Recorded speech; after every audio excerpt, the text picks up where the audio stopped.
Morning students. आज हम पढ़ेंगे बीए पार्ट सेकंड के टॉपिक भारत में फ्रांसीसी शक्ति का आगमन। इससे पूर्व हमने पुर्तगाली शक्ति का आगमन व पतन पढ़ा। तत्पश्चात अंग्रेज़ों का आगमन, ईस्ट इंडिया कंपनी के गठन के बारे में हमने पढ़ा कि किस प्रकार उन्होंने भारतीय शासकों से विभिन्न रियायतें प्राप्त करके भारत में व्यापारिक एकाधिकार स्थापित करने का प्रयास किया। इसी दौड़ में कन्या यूरोपियन शक्ति फ्रांस भी शामिल हो गई थी। भारत में व्यापारिक व राजनीतिक नियंत्रण स्थापित करने के लिए फ्रांसीसियों व अंग्रेज़ों के मध्य सत्ता संघर्ष हुए। अंततः फ्रांसीसियों की भारत में पराजय हुई। तो हम एक एक करके इन घटनाओं का अध्ययन करेंगे कि किस प्रकार से भारत में फ्रांसीसियों का आगमन हुआ, किस प्रकार से व्यापारिक बस्तियां उन्होंने स्थापित की, भारत में अंग्रेज़ों और फ्रांसीसियों के मध्य युद्ध हुए, उनके कारण क्या थे, और अंततः फ्रांसीसियों की भारत में पराजय के कारण क्या थे। इन सब बिंदुओं पर हम चर्चा करेंगे। सबसे महत्वपूर्ण घटना है 1664 ईस्वी की, जब लुई 14 फ्रांस के शासक लुई 14, लुई उनकी उपाधि है, लुई 14 के मंत्री कॉलबर्ट ने कंपनी देश इंद से ओरिएंटलेस नाम की फ्रेंच ईस्ट इंडिया कंपनी की स्थापना की थी, जिसका नाम था कंपनी देश इंद से ओरिएंटलेस। तो इससे ही पता चलता है कि एक राजकीय उपक्रम थी, जबकि जो अंग्रेजी ईस्ट इंडिया कंपनी थी वो एक निजी कंपनी थी। 1668 में सूरत में इन्होंने अपना प्रथम कारखाना स्थापित किया था। हम देखेंगे कि अंग्रेज़ों ने 1611 में ही अपना प्रथम कारखाना स्थापित कर दिया था। 1669 में मसूलीपट्टनम में दूसरा कारखाना और 1673 में पांडिचेरी में फ्रेंच बस्ती बसाई थी। इसके बारे में मैं आपको बाद में इसके इतिहास के बारे में थोड़ा सा इंट्रो दूंगी, लेकिन उससे पहले आप थोड़ा सा इसे पढ़ लीजिए। तो पांडिचेरी में इन्होंने फ्रेंच बस्ती बसाई थी और भारत के स्वतंत्र होने के बाद भी कई लंबे समय तक फ्रांस का आधिपत्य रहा था इन क्षेत्रों पर, पांडिचेरी, माहे, यनम और कराईकल पर। और आज भी वहाँ पर फ्रांस की संस्कृति की झलक देखने को मिलती है। 1674 ईस्वी में बंगाल सूबेदार शाइस्ता खां से चंद्रनगर प्राप्त किया था। 1690 से 92 ईस्वी में चंद्रनगर फ्रेंच बस्ती बसाई, जहाँ पर गुस्टाफस फोर्ट बनाया। 1693 में डच और फ्रांसीसियों के बीच युद्ध हो गया था, जिसमें डचों ने इनसे पांडिचेरी छीन लिया था, और 1698 में इन दोनों के मध्य समझौता हो गया, संधि हो गई, जिसे कहते हैं रिजविक की संधि, और डचों ने फ्रांसीसियों को पांडिचेरी पुनः लौटा लिया था। 1721, 1725 और 1739 में क्रमशः मॉरिशस, माही और कराईकल इन्होंने जीत लिया था। ये तो था घटनाक्रम के आधार पर या तिथिक्रम के आधार पर महत्वपूर्ण घटनाएं फ्रांसीसियों से संबंधित। अब हम चलते हैं फ्रांसीसी और अंग्रेज़ों के मध्य सत्ता संघर्ष में जो युद्ध हुए थे उनकी पृष्ठभूमि पर। प्रारंभ में फ्रेंच कंपनी की स्थापना व्यापारिक उद्देश्य के लिए की गई थी, किंतु डुप्ले के गवर्नर बनने के बाद में कंपनी भारतीय राजनीति में सक्रिय हो गई थी। अतः अंग्रेज़ों और फ्रांसीसियों में युद्ध हुआ, जिसे कर्नाटक के युद्ध के नाम से जाना जाता है। प्रारंभ में फ्रेंच कंपनी जब भारत आई थी तो उनका उद्देश्य व्यापार करना था, लेकिन जैसे ही भारत में फ्रांसीसी क्षेत्रों का गवर्नर डुप्ले को नियुक्त किया जाता है तो उसकी राजनीतिक इच्छाएं जागृत हो गई थी। वह भारत में राजनीतिक नियंत्रण स्थापित करने के प्रयासों में लग गया था। इसी कारण अंग्रेज़ों और फ्रांसीसियों के मध्य युद्ध होना अवश्यंभावी था, जिसे हम कर्नाटक का युद्ध या आंग्ल फ्रांसीसी संघर्ष कहते हैं। ये 3 युद्ध हुए थे जो 20 वर्षों तक चले थे। इस पर यूरोपीय राजनीति का भी बहुत अधिक प्रभाव था। तो हम आंग्लो फ्रांसीसी संघर्ष के कारण पढ़ेंगे, जिन्हें हम कर्नाटक के युद्ध भी कहते हैं। कारण: फ्रांसीसी गवर्नर डुप्ले की महत्वाकांक्षा। हमने अभी देखा था कि फ्रांसीसी गवर्नर डुप्ले भारत में व्यापार करने के उद्देश्य से जो कंपनी भारत आई थी उसके उद्देश्यों को उसने राजनीतिक मोड़ दे दिया था। वह खुद भारत में राजनीतिक नियंत्रण स्थापित करना चाहता था, और इसी महत्वाकांक्षा के कारण आंग्ल फ्रांसीसी संघर्ष होना अवश्यंभावी हो गया था। इसमें एक महत्वपूर्ण कारक ये था कि भारत में उस समय राजनीतिक एकता का अभाव था। स्थानीय शासक, प्रांतीय सूबेदार अपनी अपनी महत्वाकांक्षा, अपने अपने क्षेत्रों को बढ़ाने की उनकी महत्वाकांक्षा और स्वार्थों के कारण यूरोपियन शक्तियों को शय दे रहे थे, उनको समर्थन दे रहे थे। इस वजह से भी आंग्ल फ्रांसीसी संघर्ष हुआ। अगर ये शक्तियाँ एकजुट होकर यूरोपियन शक्तियों के खिलाफ लड़ती तो शायद भारत में इनका प्रसार इतना ज़्यादा नहीं हो पाता, लेकिन इन्होंने अपनी स्वार्थ आधारित राजनीति और महत्वाकांक्षाओं के चलते इन्हें समर्थन देना जरूरी समझा। दक्षिणी क्षेत्रों में कर्नाटक, मद्रास और पांडिचेरी में राजनीतिक अस्थिरता थी, यहाँ पर भी कोई भी संप्रभु या राजनीति ऐसा शासक नहीं था, संप्रभु शासक नहीं था या कोई सुदृढ़ शासन व्यवस्था नहीं थी, इसलिए उन्होंने इसका फ़ायदा उठाया और यहाँ पर कठपुतली शासकों को बिठाकर अपने हित साधने का प्रयास किया। इसी समय एक महत्वपूर्ण घटना ये हुई कि यूरोप की राजनीति में ऑस्ट्रिया के उत्तराधिकार को लेकर संघर्ष शुरू हो गया था। ऑस्ट्रिया की गद्दी पर कौन बैठेगा, इसमें इंग्लैंड और फ्रांस के मध्य संघर्ष हुआ और इंग्लैंड और फ्रांस के इस यूरोप में जो संघर्ष चल रहा था उसी का प्रभाव भारत में भी पड़ा और भारत में ये दोनों शक्तियाँ लड़ पड़ी। अंग्रेज़ों की महत्वाकांक्षा और स्वार्थ। अंग्रेज भी भारत में व्यापारिक उद्देश्य से आए थे, लेकिन भारत में इन्होंने अपनी राजनीतिक नियंत्रण स्थापित करने की इनकी महत्वाकांक्षा ने इस युद्ध को अवश्यंभावी बनाया। आंग्ल फ्रांसीसी संघर्ष, ये 3 संघर्ष होते हैं। प्रथम 1746 से 1748 ईस्वी के बीच, द्वितीय 1749 से 54 के बीच, तृतीय 1758 से 63 के बीच। प्रथम कर्नाटक युद्ध, इसे कर्नाटक के युद्ध इसलिए कहा जाता है क्योंकि ये कर्नाटक के उत्तराधिकार का संघर्ष था, क्योंकि कर्नाटक का नवाब अनवरुद्दीन उस समय कर्नाटक का नवाब अनवरुद्दीन था और उसका बहनोई चंदा साहब उसे हटाकर कर्नाटक की गद्दी पर अधिकार करना चाहता था। तो अनवरुद्दीन का साथ अंग्रेज़ों ने ईस्ट इंडिया कंपनी ने दिया और चंदा साहब का साथ फ्रांसीसी कंपनी ने दिया। हम इसकी पृष्ठभूमि पढ़ते हैं। प्रत्यक्ष रूप से कर्नाटक का उत्तराधिकार का संघर्ष था, लेकिन अप्रत्यक्ष रूप से ये ब्रिटिश और फ्रेंच ईस्ट इंडिया कंपनी के बीच का संघर्ष था, क्योंकि दोनों ही कंपनियां अलग अलग शासकों को समर्थन दे रही थी। और 1740 ईस्वी में ऑस्ट्रिया के उत्तराधिकार का प्रश्न यूरोप में चल ही रहा था। तो ये सब इसके कारण थे इस प्रथम कर्नाटक युद्ध के। और इसका तत्कालिक कारण कि जिसकी वजह से युद्ध होना अवश्यंभावी हो गया, वो था अंग्रेजी कैप्टन बर्नेट द्वारा फ्रांसीसी जहाज़ पर अधिकार कर लेना। तो अंग्रेज़ों और फ्रांसीसियों की जो शत्रुता थी वो बढ़ती जा रही थी और उसी का परिणाम था प्रथम कर्नाटक युद्ध। ऑस्ट्रेलिया के उत्तराधिकार के युद्ध के समय पांडिचेरी का फ्रांसीसी गवर्नर था डुप्ले। उस समय पांडिचेरी का गवर्नर डुप्ले था और मद्रास में अंग्रेजी गवर्नर था मॉर्स। पांडिचेरी और मद्रास दोनों ही कर्नाटक के नवाब के अंतर्गत आते थे। तो डुप्ले ने पहले तो अनवरुद्दीन से या कर्नाटक के नवाब से निवेदन किया कि वे अपने राज्य में किसी भी प्रकार का आंग्लो और फ्रांसीसियों के मध्य यानी अंग्रेज़ों और फ्रांसीसियों के मध्य युद्ध न होने दें, क्योंकि उसे पता था कि यूरोप में युद्ध चल रहा है तो वो भारत में किसी प्रकार का युद्ध न होने दे। और इसी मध्य अंग्रेज़ों से भी उसने युद्ध न करने का प्रस्ताव रखा और लास्ट में जब वो आश्वस्त हो गया कि अंग्रेज़ों से युद्ध नहीं होगा, तो वो 1746 ईस्वी में मॉरिशस के फ्रांसीसी गवर्नर लाबुर्दने की सहायता से उसने मद्रास को अपने अधिकार में ले लिया। इस प्रकार से पांडिचेरी तो पहले फ्रांसीसियों के पास था ही, अब उसने मद्रास पर भी अधिकार कर लिया। लेकिन कालांतर में इसके लाबुर्दने से ही, इसके खुद के सहयोगी से ही मतभेद हो गए और उसके कारण लाबुर्दने ने 4 लाख पाउंड की रिश्वत लेकर मद्रास अंग्रेज़ों को फिर से सौंप दिया। लेकिन डुप्ले ने कूटनीति से मद्रास पुनः अपने अधिकार में ले लिया। लेकिन इसी बीच फ्रांसीसियों ने या डुप्ले ने अनवरुद्दीन को ये वादा किया था कि यह मद्रास को जीत कर वापस आपको लौटा दूंगा, यानी कि कर्नाटक के नवाब को लौटा दूंगा। लेकिन उसने ऐसा नहीं किया और इसीलिए युद्ध हुआ। अब जो कर्नाटक का युद्ध है उसका महत्वपूर्ण घटना है सैन टोमे का युद्ध।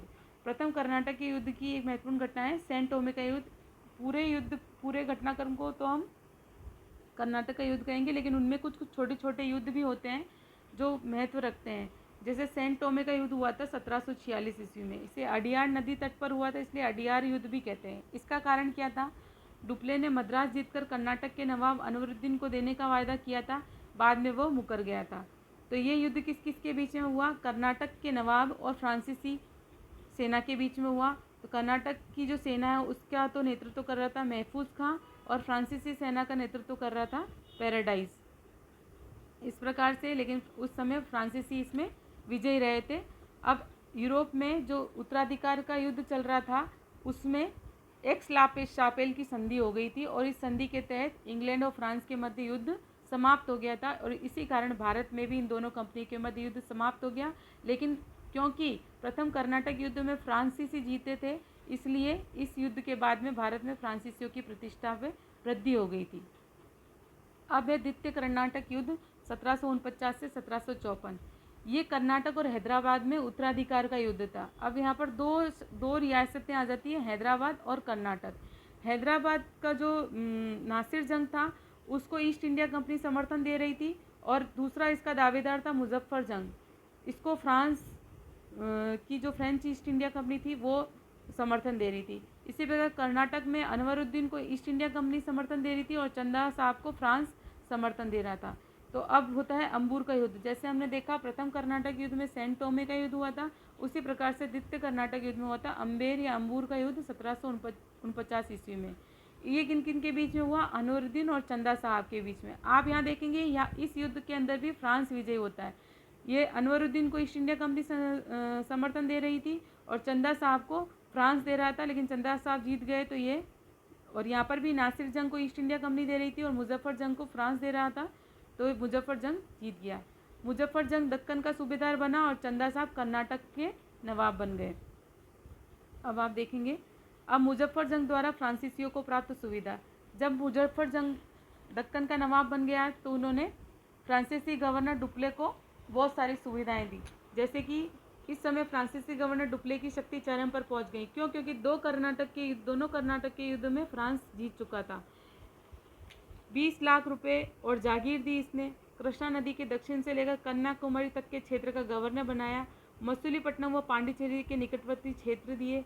मुजफ्फर सिंह की सहायता के लिए बुस्सी ने के नेतृत्व में एक सेना रखी। बुस्सी फ्रांसीसी गवर्नर था, उसके नेतृत्व में एक सेना मुजफ्फर जंग की सहायता के लिए रखी कि कहीं ईस्ट इंडिया कंपनी आकर इन्हें हटा नहीं दे। और इसकी मृत्यु के बाद मुजफ्फर सिंह की मृत्यु के बाद सलाबत जंग को दक्कन का सूबेदार बनाया और आंध्र क्षेत्र यानी जो उत्तरी सरकार का क्षेत्र कहा जाता है उसे पुरस्कार स्वरूप दे दिया। अब इस समय क्या होता है, जब फ्रांस जीत गया था और अनवरुद्दीन हार गया था, तो इसके विरुद्ध अनवरुद्दीन के पुत्र जो होता है मोहम्मद अली ने अंग्रेजों से सहायता मांगी। वापस वो मोहम्मद अली अंग्रेजों के पास जाता है और वहाँ त्रिचिन्नापल्ली दुर्ग में शरण ली। चंदा साहब और फ्रांसीसियों ने त्रिचिन्नापल्ली को घेर लिया। मतलब फ्रांसीसियों की सेना ने आगे त्रिचिन्नापल्ली को घेर लिया। लेकिन इसी समय एक महत्वपूर्ण घटना ये होती है कि रॉबर्ट क्लाइव भारत आता है। रॉबर्ट क्लाइव उस समय बहुत ही कूटनीतिज्ञ माना जा सकता है उस समय। तो रॉबर्ट क्लाइव के सुझाव पर अंग्रेजी सेना ने त्रिचिन्नापल्ली पर दबाव कम करने के लिए कर्नाटक की राजधानी अर्काट का घेरा डाला। ये बहुत प्रसिद्ध है। कर्नाटक की उस समय तत्कालीन राजधानी थी अर्काट। वहाँ पर घेरा डालकर इन लोगों ने क्या करा, अंग्रेजों ने घेरा डालकर रखा। अंत में फ्रांस की हार हुई और चंदा साहब की हत्या हो गई और मोहम्मद अली कर्नाटक का नवाब बना। इसी बीच 1754 ईस्वी में जब फ्रांस हार चुका था द्वितीय कर्नाटक युद्ध में, तो डुप्ले को बुला लिया, फ्रांस दोबारा बुला लिया और उसी जगह गोडहू को नया गवर्नर जनरल बना लिया। अब इस संधि का अंत किससे हुआ? पांडिचेरी की संधि से, जिसे हम कहते हैं 1755 में द्वितीय कर्नाटक युद्ध की समाप्ति हो गई। अंततः कौन जीते थे? अंग्रेज। प्रथम कर्नाटक युद्ध में कौन जीता था? फ्रांस। और द्वितीय कर्नाटक में युद्ध में अंततः कौन जीते थे? फ्रांसीसी अंग्रेज। अब आता है तृतीय कर्नाटक युद्ध 1757 से 1763 ईस्वी के बीच। इसका तात्कालिक कारण क्या था? क्लाइव तथा एडमिरल वॉटसन द्वारा बंगाल स्थित चंद्रनगर पर अधिकार करना। और अन्य कारण था सप्तवर्षीय युद्ध। अब 1756 से लेकर 1763 के बीच में सप्तवर्षीय युद्ध शुरू हो गया था कनाडा के उत्तराधिकार के प्रश्न पर। ये वैसे तो युद्ध ऑस्ट्रिया और प्रशा के बीच में था, पर इस समय इंग्लैंड और फ्रांस भी एक दूसरे के ध्रुव हो चुके थे। अब इसके महत्वपूर्ण तथ्य क्या क्या हैं? 1757 में काउंट लाली फ्रांसीसी जो होता है वो भारत आता है, जो कि पूरी तरह से अदूरदर्शी था और उसने अपने व्यवहार से फ्रांसीसी जो सेना थी उसी को अपना फ्रांसीसियों के मध्य सहयोग की भावना कम हो गई थी इसके समय में, क्योंकि ये बहुत ही क्रोधी और चिड़चिड़े स्वभाव का था। 1758 ईस्वी में फोर्ट सेंट डेविड दुर्ग जीता। इन्होंने तंजौर पर असफल आक्रमण किया। मद्रास का घेरा डाला, परंतु अंग्रेजों की शक्तिशाली नौसेना के कारण घेरा उठाना पड़ा। ये इतना इम्पोर्टेंट नहीं है। उसके बाद हम देखते हैं तृतीय युद्ध के में क्या क्या हुआ। एक तो 1757 ईस्वी में EIC ने चंद्रनगर छीन लिया था। इसका एक कारण तो ये था कि 1757 में हमने देखा क्लाइव और वॉटसन ने मिलकर हमने पहले पढ़ा था कि फ्रांसीसियों ने चंद्रनगर पर फ्रांसीसी बस्ती बसाई थी, पर अब ईस्ट इंडिया कंपनी ने वो चंद्रनगर भी छीन लिया था। तो इसी का परिणाम था 1760 का वाडियावास का युद्ध। हम देखेंगे प्रथम कर्नाटक युद्ध में सेंट टोमे का युद्ध हुआ, द्वितीय कर्नाटक युद्ध में अम्बेर का युद्ध हुआ और तृतीय कर्नाटक युद्ध में हुआ वाडियावास का युद्ध। ये बीच किस के बीच में हुआ? अंग्रेज और फ्रांसीसियों के बीच में। और इस समय कौन जीते थे? अंग्रेज जीते थे। अंग्रेजों का जो नेतृत्व कर रहा था आयरकुट और फ्रांसीसी का कर रहा था लाली। 1761 में पराजित होकर लाली ने आत्मसमर्पण कर लिया और 1761 ईस्वी में अंग्रेजों ने पांडिचेरी पर अधिकार कर लिया। ठीक है, अब अंग्रेजों ने फ्रांसीसी को पांडिचेरी, कराईकल, माहे, यनम लौटा दिए, परंतु उनका दुर्गीकरण नहीं करने से वंचित रखा। मतलब अंग्रेजों ने दया करके वापस उन पर फ्रांसीसियों को उनके जो क्षेत्र थे पांडिचेरी, कराईकल, माहे, यनम ये लौटा दिए, लेकिन अब इनका फोर्टिफिकेशन या दुर्गीकरण सेना नहीं रख सकते थे यहाँ पर। अब इस युद्ध का महत्व क्या है? फ्रांसीसियों की निर्णायक इसमें पराजय हुई। भारत में उनकी राजनीतिक महत्वाकांक्षा हमेशा के लिए समाप्त हो गई। अब फ्रांसीसियों की असफलता के कारण हम पढ़ेंगे। तो फ्रांस की कमियां क्या क्या थी? कंपनी का स्वरूप हमने देखा था। फ्रांस की कंपनी जो थी वो एक राजकीय कंपनी थी, जबकि अंग्रेज़ों की जो कंपनी थी वो एक निजी कंपनी थी। जो राजकीय कंपनी में जो अधिक कर्मचारी होते हैं उनकी निष्ठा मतलब उनकी निष्ठा का अभाव था और हर कार्य उनको राज्य से पूछ कर फ्रांस से पूछ कर करना पड़ता था। तो इस वजह से उनका निर्णय लेने की क्षमता उनमें नहीं थी, निर्णय लेने की क्षमता नहीं थी, इसलिए भी फ्रांस की हार हुई। दूसरा, यूरोप में उलझना। हम देखेंगे जब हम फ्रांस की भौगोलिक अवस्थिति में देखेंगे तो ये यूरोपीय राजनीति से घिरा हुआ क्षेत्र है, जबकि इंग्लैंड जो है वो एक पृथक द्वीप है जो यूरोप की राजनीति से हमेशा से दूर रहा है। तो यूरोप में जब सप्तवर्षीय युद्ध हुए या ऑस्ट्रिया के उत्तराधिकार का प्रश्न चला, दोनों ही हालात में फ्रांस उससे घिरा हुआ था। तो उस समय इंग्लैंड ने भारत में अपना वर्चस्व स्थापित करने, भारत में अपनी सेना को और अधिक सुदृढ़ करने, अपने आप को शक्तिशाली बनाने पर ध्यान दिया, जबकि फ्रांस पूरी तरह से यूरोप में उलझा रहा। आपसी मतभेद हमने देखा कि